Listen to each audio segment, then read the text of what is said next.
Assalamualaikum warahmatullahi wabarakatuh.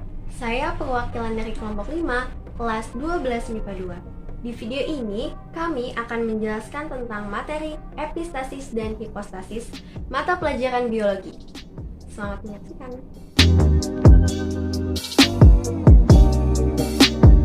Assalamualaikum warahmatullahi wabarakatuh. Saya Dikia dari Tampo Bolon dari kelas 12 IPA 2. Saya akan menjelaskan tentang penyimpangan hukum Mendel. Pada berbagai kasus, pewarisan Mendel terlihat menyimpang. Rasio genotip dan fenotip yang dihasilkan dari suatu persilangan itu ada hewan dan tumbuhan, seolah tidak memenuhi hukum Mendel.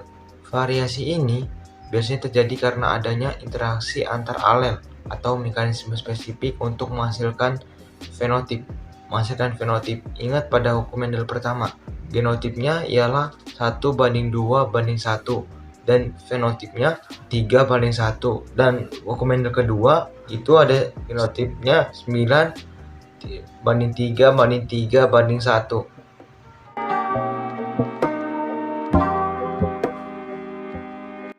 Nama saya Heriani Nugroho. Saya akan menjelaskan tentang epistasis dan hipostasis. Epistasis dan hipostasis ialah salah satu bentuk interaksi gen dalam gen dominan mengalahkan gen dominan lainnya yang bukan sealel. Epistasis itu dominan yang menutupi ekspresi gen dominan lainnya. Kalau hipostasis itu gen dominan yang tertutup. Nah, di sini kita lihat ada gambar, ada A besar dan A kecil. A besar disebutnya dominan dan A kecil disebutnya resepsif. A besar dan A kecil ini namanya alel sejenis, disebutnya alel sejenis nih, yang ini. Dan B besar B kecil juga alel sejenis. Nah, yang tidak sejenis itu adalah yang A besar dan B besar. Sama juga dengan A kecil dan B kecil. Misalnya ya, gen dominan A besar menutupi gen dominan lainnya yaitu B yang tidak sealel. Nah, sama juga dengan yang nih, A kecil dan B kecil yang berbeda alel pada kromosom homolog nih. Ini beda, B kecil dan A kecil ini beda. Ini bukan sealel. Yang sealel itu A besar, A kecil, B kecil dan B besar. Peristiwa epistasis dibagi menjadi 3, yaitu yang pertama ada epistasis dominan, yang kedua ada epistasis resepsif, dan yang ketiga ada epistasis dominan dan resepsif. Nah, yang ketiga ini akan dijelaskan dengan teman saya di video selanjutnya. Terima kasih.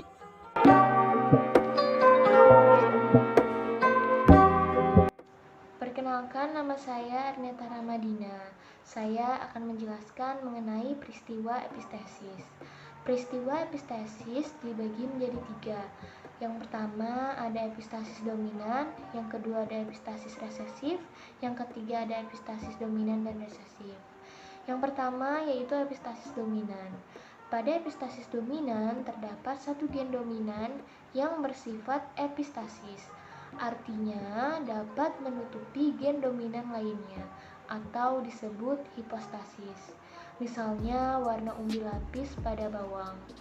A besar merupakan gen untuk umbi merah dan B besar merupakan gen untuk umbi kuning.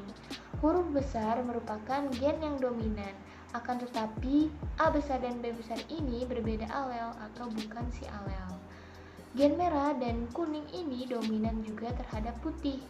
Putih ini akan muncul jika semua gennya yakni homozigot resesif atau A kecil, B kecil ini lah yang dimaksud dengan umbi menghasilkan gen untuk umbi berwarna putih dalam keadaan genotipnya yakni homozigot.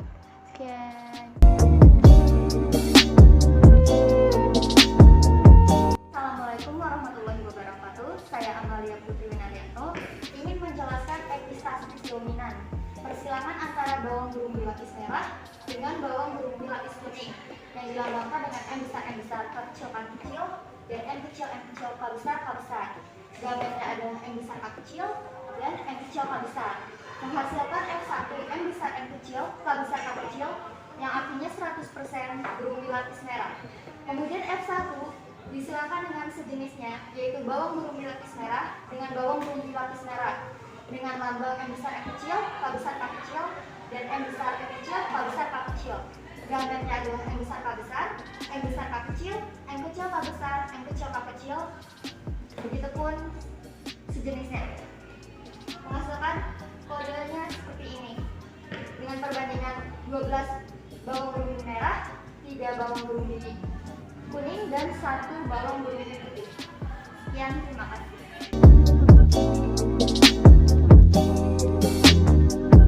Perkenalkan, nama saya Putri Apriliantino Kasana. Di sini saya akan membahas pada bagian kedua, yaitu epistasis resesif. Nah, pada peristiwa epistasis resesif terdapat suatu gen resesif yang bersifat epistasis atau menutupi gen dominan yang bukan alelnya. Kita langsung ke persilangannya. Contoh pewarisan warna rambut tikus. Di sini ada keterangan gen A besar mewakili warna hitam, A kecil mewakili warna abu-abu, C besar mewakili enzim penyebab timbulnya warna, C kecil mewakili enzim penghambat timbulnya warna. Di sini kita punya parental C besar, A besar, A besar. Tadi C besar adalah enzim penyebab timbulnya warna dan A besar mewakili warna hitam. Fenotipnya adalah hitam. Disilangkan dengan C kecil, A kecil, A kecil, yaitu C kecil tadi adalah enzim penghambat timbulnya warna. A kecil itu warna abu-abu. Jadi fenotipnya yang dihasilkan adalah putih.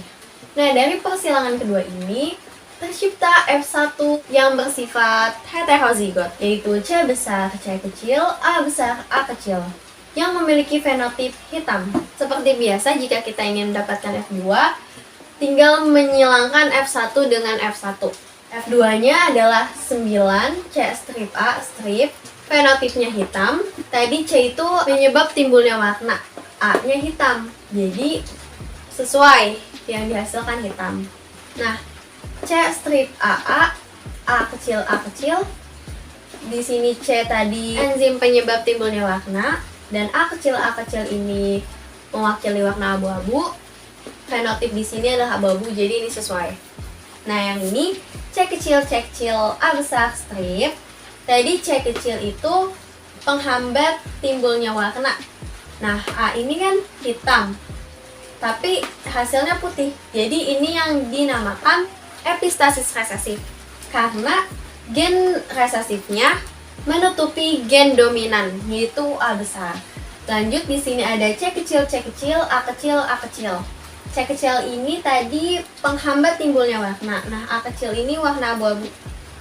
Sama seperti ini, fenotipnya putih. Di sini kita bisa melihat bahwa perbandingan fenotip F2 antara hitam, abu-abu, dan putih itu 9:3:4, yang mana tidak sesuai atau menyimpang dari hukum Mendel 2, yang harusnya perbandingannya itu 9:3:1. Sekian dan terima kasih.